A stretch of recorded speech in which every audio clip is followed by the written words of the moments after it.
All right, well, that's all of our catch up. That was 40 minutes, but there was a lot of stuff in there, and I kind of figured that's what we would do. For this next part, let's talk through, kind of use my article, but also some other stuff to go through this. And I want to start off with, because I don't want to end the podcast on a downer note. And in fact, the iOS 17 blog post I released today, I deliberately moved a section to the end so I wouldn't end on my concern, which is what this is to a certain extent is, Hmm. Jason, you and I talked about how I was having problems with my home pods, right? Where Yes. they wouldn't stay connected and they didn't seem to stay in sync. And it seemed to settle, early summer, maybe late spring, early summer, it seemed to settle. Hmm. And I wasn't having nearly the number of issues. And to the point where I wasn't noticing issues at all. Right. But now I'm back to like yesterday, I transferred music from my bedroom into the office. And then when I went to play stuff last night in the bedroom, it was trying to play it in here and was hanging up. And so Hmm. this is not scientific, but it feels like with all of these updates that they've done, that the back end is not where it Right. needs to be. So you and I both saw this, right, with the medicine alerts on the Right. iPad and the health app, right? I think you talked about Hmm. that, didn't you? Where you were having some Yeah. issues? Yeah. The same issue. The same issue. So just any data didn't synchronize right away on the iPad. Now, again, I said I'm still happy to have the health app on the iPad, even if it takes a while for it to update. I can just view the data later, but I kind of want up to date information on the iPad, right? Right. If I go and step on the scale, it syncs with the phone and everything, but my phone is still on the dock, right? I still want to view that information and those trends and stuff on my iPad, and it's just not synchronizing right Yep. away.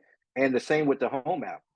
I actually going on the cruise, I had to add my sister-in-law so she can manage the house and stuff while we're away.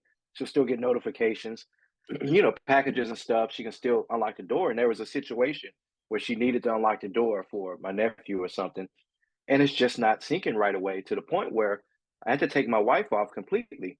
And now it tells me she's not part of home, so I can't add her back.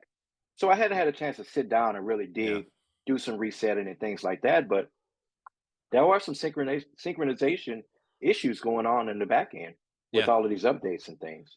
Now, I mean, this is a little bit of a downer. Apple's going to work on this and they're going to fix it. Like I said, I Right, was having right. some of these I'm being problems. patient. Yeah, I was having some of these problems on 16. They got fixed.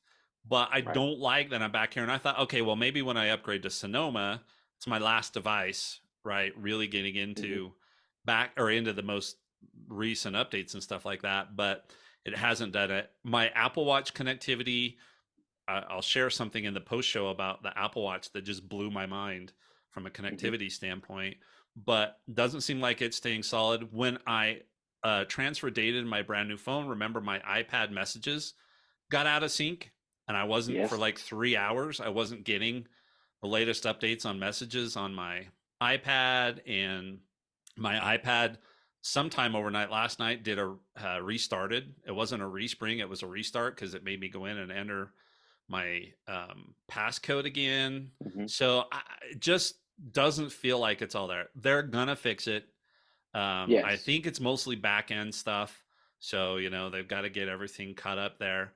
I've mentioned Workout Doors, my favorite workout app on the watch. It's inconsistent. I reached out to the developer and I've got to try and get him or her some diagnostics that come off the watch. Okay. I tried to do it, and you know how hard it is to get big files from the watch to the phone. So by the time I got it over, it had reset anyway.